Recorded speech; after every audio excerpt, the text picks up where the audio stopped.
من 513 حديث عن مجاهد قال ابن عباس مجاهد خبرت ابن عباس رضي الله عنه خبرت كان أتدري ما صيغة جهنم siz jahannamning nindi zo'rlikanin, nindi kengligi ko'p ekanini bilasizmi? Qultu la, ha men yo'q deb javob berdim.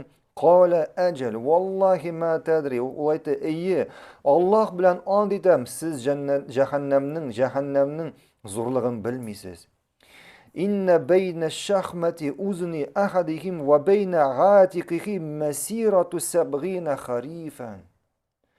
Bir jahannam ahlining jahannamga o'tqalagan kishining quloq olqasi bilan nima bo'ladi? Quloqning shu yumshoq ulushi bilan oning eng boshina qadar 70 harifan 70 yil ora. 70 yil orab ko'zingizga keltirasizmi jahannam ahlining zo'rlig'i? Tajri fiha awdiyatin al-qih wad-dam. Ham shu jahannamda o'likdan ham qondan qonov bo'lashaq. Ya'ni qanovdan bir qanovdan o'lik bilan qon og'ashaq. Qon keladi o'lik bilan qon. Jahannam ahllarining g'azabidan. Ularning g'azab optiralari, qonlari, ham yoralari o'liklab, shunda endi o'lik bilan qondan bir qonov bo'lashaq.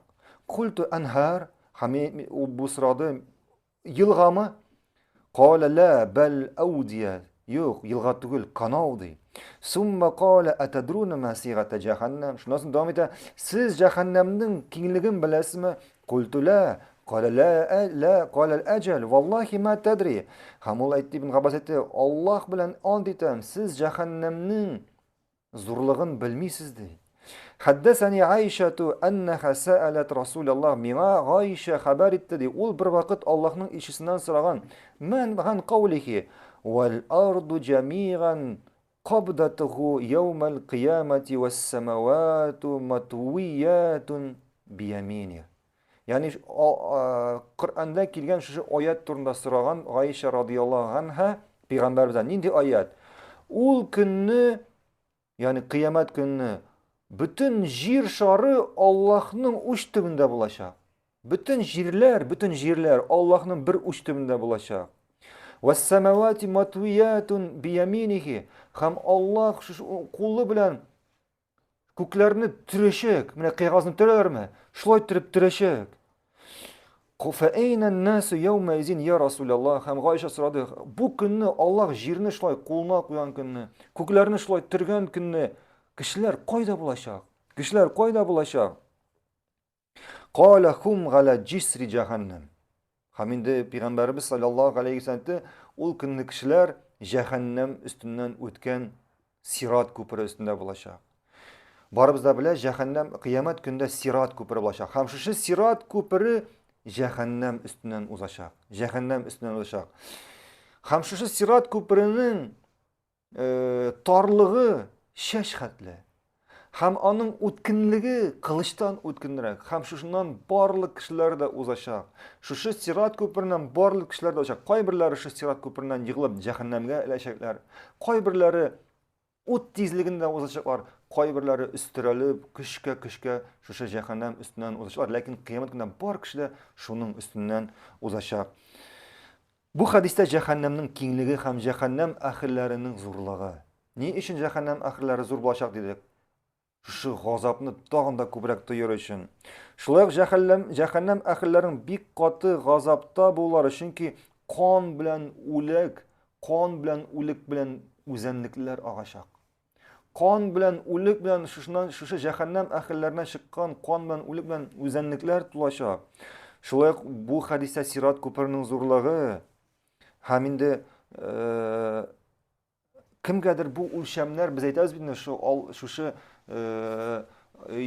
yer shari Allohning bir uch tubida Alloh shu ko'klarni tirashak deb shu sirat ko'pirining zo'rlig'i, shu kishilarning zo'rlig'i kimgadir bu o'lchamlar zo'r shekilli, ya'ni boshqa siymaslik bo'lib tuyular mumkin. Bu masalani anglar uchun Allah subhanahu taala biz shu yerda yashaymiz, ham bizga bu yer o'zimiz yer zo'r shekilli tuyular, kishilar zo'r shekilli tuyular. Bu masalani anglar uchun shu g'alamlar Галәмнәр, Аллаһ Субхану ва Тааля шушы галәмнәрне барлыкка китерде. Бүгенге көндә кешегә ачылган галәмнәргә кайсак, бер иң ерак йолдыз, кешеләр ачкан иң ерак йолдыз, аңа кадәр ара 13 миллиард ел. Иң ерак йолдыздан бүген нур килә 13 миллиард ел. Күз алдына китерсең шу йолдызның ераклыгы. Әле бу бүтән галәм түгел. Галимнәребез әйтә, бу бар тик җирнең 7нче каты гына. Әле җир бит 7 кат, һаваның, самаватларның 7нче каты гына. Шуңа күрә бу хәтта без бу галәмнәрнең зурлыгын күз алдына китерә алмыйбыз. Һәм буларның барысы кем барлыкка китергән? Аллаһ Раббыбыз барлыкка китергән. Һәм инде Аллаһның зурлыгын без берничә күз алдына китерә алмыйбыз. Шуңа күрә бүген бәләкәй генә кеше шушы җирдә бер төктән дә кечерәк кеше горурланып, мин дип, Аллаһка гыйбадәт кылмыйча горурланып басып йөри. Басып йөри.